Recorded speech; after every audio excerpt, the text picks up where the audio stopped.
Imagine waking up to police at your door at 6 a.m. with a warrant for your arrest. They show you a video. In and out, quick. 1, 2, come on. Under the jacket. Stay quiet, stay quiet. All right, that's 3. Let's move. Almost there. It's clearly you, your face, your voice, doing something terrible, something you know you didn't do.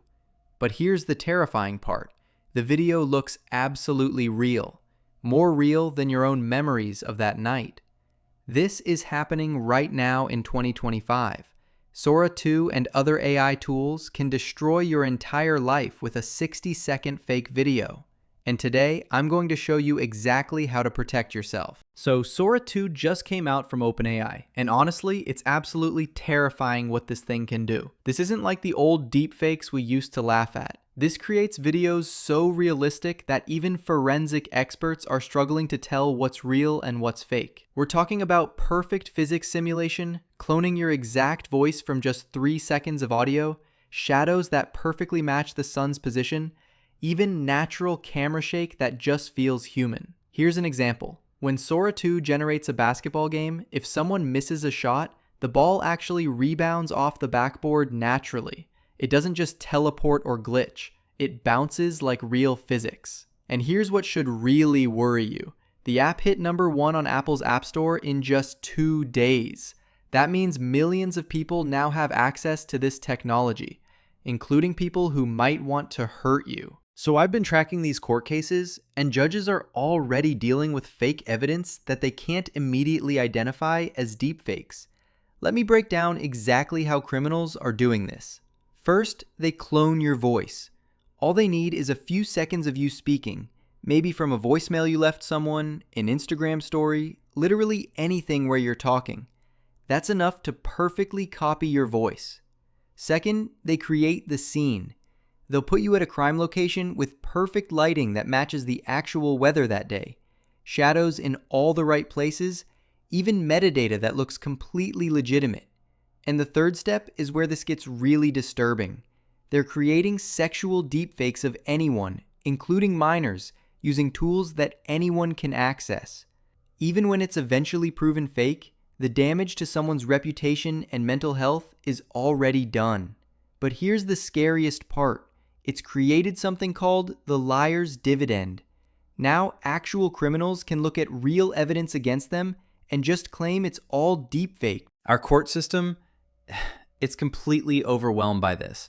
Here's a terrifying fact. There's currently no foolproof way to tell if a video is real or AI generated. Even experts are basically making educated guesses. Let me give you a real example. In the Wisconsin versus Rittenhouse case, the defense successfully blocked the prosecution from zooming in on video evidence. Their argument? That Apple's pinch-to-zoom feature uses AI that could manipulate the footage, and the judge agreed. Think about what that means. Now, literally any piece of digital evidence is automatically suspicious. The federal rules of evidence are being updated to deal with this, but that process takes 3 years to implement. 3 years. But if someone targets you with a deepfake tomorrow, you can't wait 3 years for the legal system to catch up. Let me tell you what happened to Marcus, because this shows exactly how fast your life can fall apart. Tuesday morning, a video starts circulating online. It shows Marcus at a protest, throwing something at a building, windows breaking. The video looks completely real. By noon that same day, his biggest client calls and cancels their contract. They literally said, "We can't risk the association." By 2 p.m., his landlord is calling about the lease. His kid's school wants an emergency meeting. Friends are texting saying they need to stay neutral until this gets sorted out. Marcus immediately files a police report. The officer tells him they're seeing tons of these AI impersonation cases, but there's not much they can do. His lawyer says they need the original file to analyze it, but the person who uploaded it, anonymous account. And the video, it's already gone viral with millions of views. 6 months later, Marcus finally gets cleared. The video was proven fake, but his reputation, his business that took 10 years to build, completely destroyed. And the person who created that deepfake, they were never found. Okay, stop whatever you're doing and listen carefully. Here's your defense plan that you need to implement right now. First action, create your own timeline evidence. Start making private calendar entries with photos and timestamps throughout your day. Save location data. You're basically creating your own alibi system that you control. Not Google, not Apple. You control this data.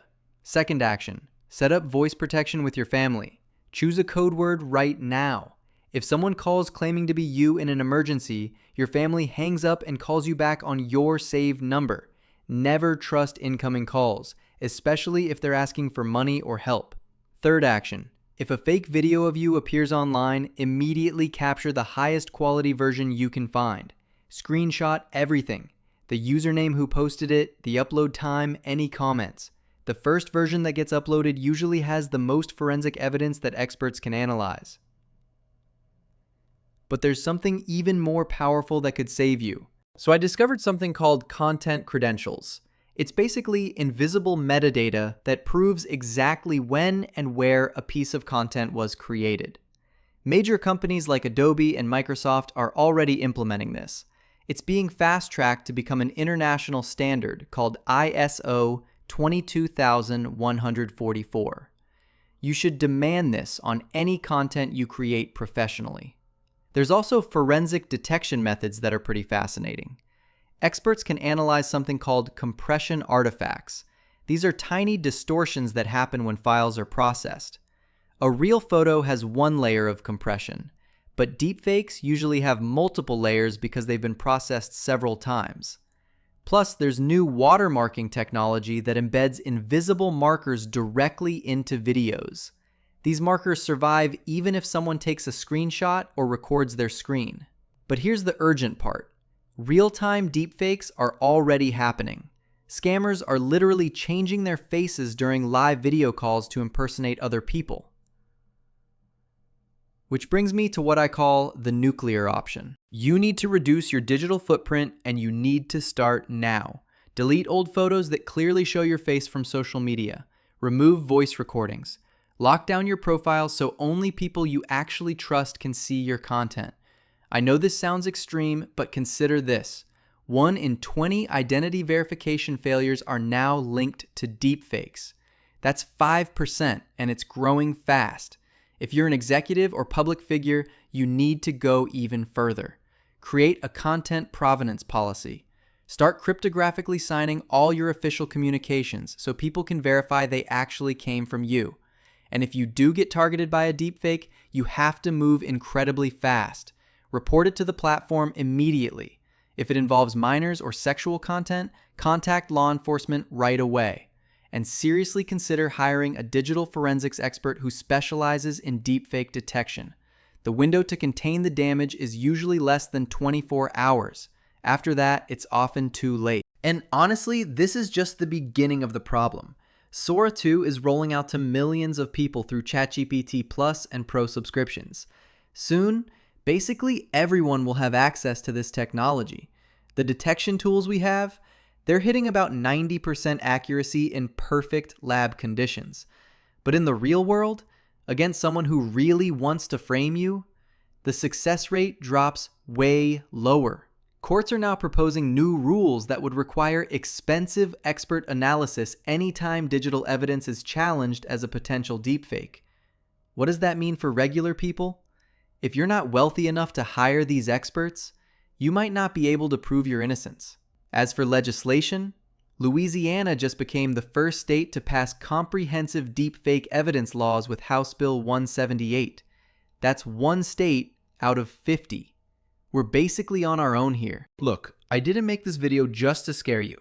I made it because next week, next month, maybe even tomorrow, this could happen to you. Your face in a video of a crime you didn't commit. Your voice saying things that could destroy your marriage or career. Your entire life shattered by 60 seconds of AI-generated video. But here's the thing. Now you know what's possible. Now you can actually protect yourself. Please save this video, share it with your family. Set up those protection protocols we talked about today, not tomorrow, today. Because here's the truth that nobody wants to admit. The best time to protect yourself from deepfakes was probably a year ago, But the second best time is right now, today, before something happens.